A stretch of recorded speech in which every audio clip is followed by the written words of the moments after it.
Part 1. A Beautiful Young Woman. During the last part of the 18th century, there lived a man of science. One day he left his laboratory because he had found a beautiful young woman who became his wife. Aylmer loved his young wife very much, but his real passion was science and the mysteries of nature. One day, very soon after their marriage, Aylmer stared at his wife with a worried expression. "Georgiana," he said, "did you know that the mark on your cheek can be eliminated?" "No, I didn't," she said, smiling. "People have called it a charm, and I believed it. Perhaps on another face it could be a charm, but not on yours. No, dearest Georgiana, your beauty is almost perfect, but I hate that birthmark." "You hate it!" exclaimed Georgiana, who started crying. "Then why did you marry me? You cannot love me if you hate my birthmark." In the center of Georgiana's left cheek there was a strange red mark. It had the shape of a very tiny human hand. In the past, young men had liked the tiny hand. They said a fairy had put her tiny hand on her beautiful cheek. Some envious young women said that it destroyed Georgiana's beauty. Before their marriage, Aylmer did not think about the birthmark, but now it had become a frightening obsession. Georgiana's beauty was almost perfect, and he could not tolerate this defect. It was an imperfection of nature. It was nature's way of showing that we are only mortals. Their happiness was ruined by this birthmark. When Aylmer woke up in the morning and opened his eyes, the first thing he saw was Georgiana's crimson mark. When they sat together by the fire in the evening, his eyes always looked at the birthmark on Georgiana's cheek. It was the mark of her imperfection. Georgiana shuddered when Aylmer looked at her, and the pink color of her cheeks turned white, and the little red hand became more evident. It looked like a red ruby on a white stone. Late one night, Georgiana said, "My dear Aylmer, do you remember anything about a dream you had last night? A dream about this horrible little hand?" "No, I don't," replied Aylmer, who was surprised. But then he added coldly, "Maybe I did dream about it, because before sleeping I thought about the hand." "And you dreamed about it," continued Georgiana, who was almost crying. "It was a terrible dream. How can you forget it? How can you forget this sentence? It is in her heart now, and we must take it out. Do you remember the dream?" Aylmer now remembered his dream. He dreamed that he was with his servant Aminadab. He was trying to remove the red birthmark, but as his knife went deeper into the cheek, the little hand went deeper and deeper. At last, the little hand caught Georgiana's heart, and Aylmer wanted to cut it away. When he remembered the dream clearly, Aylmer felt ashamed. The truth often comes out in our dreams. Until now, he did not realize that the birthmark had had a terrible influence on him.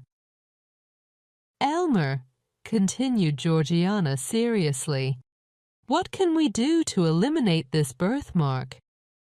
Maybe it will cause a deformity, or perhaps the mark is as deep as life. But can we eliminate it forever?" "Dearest Georgiana, I have thought about this a lot, and I am sure it can be eliminated. Oh, then please do it. I am not afraid of the risk because life with this birthmark is awful. Either eliminate it or take my life. You are a great man of science. All the world knows you. I am certain that you can do it. Please save me from madness." "My dear wife," cried Aylmer, "don't worry. I have thought about this problem very much. I am certain that I can make your cheek as perfect as the other. I know I can correct this error of nature, and my happiness will be great." "Then the problem is solved?" said Georgiana. Her husband kissed her right cheek, which was perfect. The next day, Aylmer told his wife about his plan. "We will both live in the apartment which I used as a laboratory when I was young." He had made important discoveries in that laboratory, and he had learned about the mysteries of nature and the universe. Georgiana was frightened when Aylmer took her to the apartment. He looked at her happily, but the birthmark on her white cheek made him shudder, and Georgiana fainted. "Aminadab! Aminadab!" shouted Aylmer violently. A short, robust man with long hair came out of another room. This strange man had been Aylmer's assistant for many years. He did not understand scientific principles, but he followed instructions and did his job well. "Georgiana has fainted. Quickly open the door and burn a special candle," cried Aylmer. "Yes, master," answered Aminadab, looking at poor Georgiana. Then he said to himself, he should never eliminate that birthmark. Aylmer was at his wife's side when she woke up. "Where am I? Ah, I remember," said Georgiana quietly, and she put her hand over her cheek to hide the terrible mark from her husband's eyes. "Don't be afraid, dear Georgiana," he said. "It will be a pleasure to remove it. Oh, please do not look at it again. I can never forget that terrible shudder." To help Georgiana forget her problem, Aylmer tried to entertain her. He showed her a little plant that grew slowly before her eyes. When a lovely flower appeared, Georgiana exclaimed, "It's magic! I won't touch it." "No, you can touch it. Pick the flower and enjoy its perfume." But when Georgiana touched the flower, the plant died immediately and its leaves became black.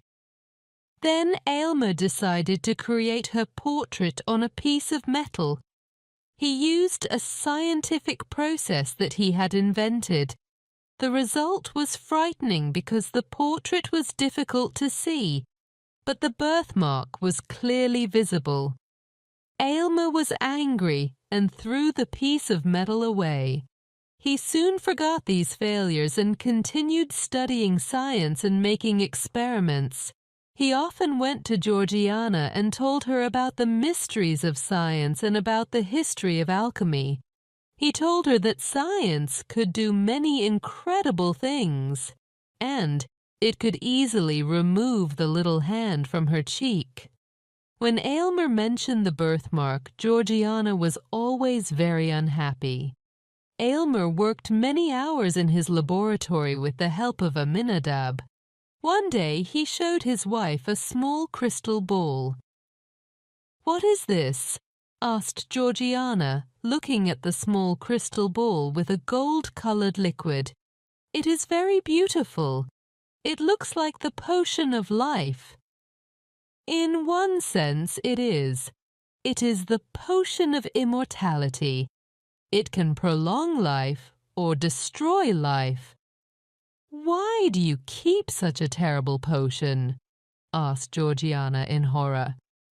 "Oh, don't worry, dearest Georgiana. replied Aylmer.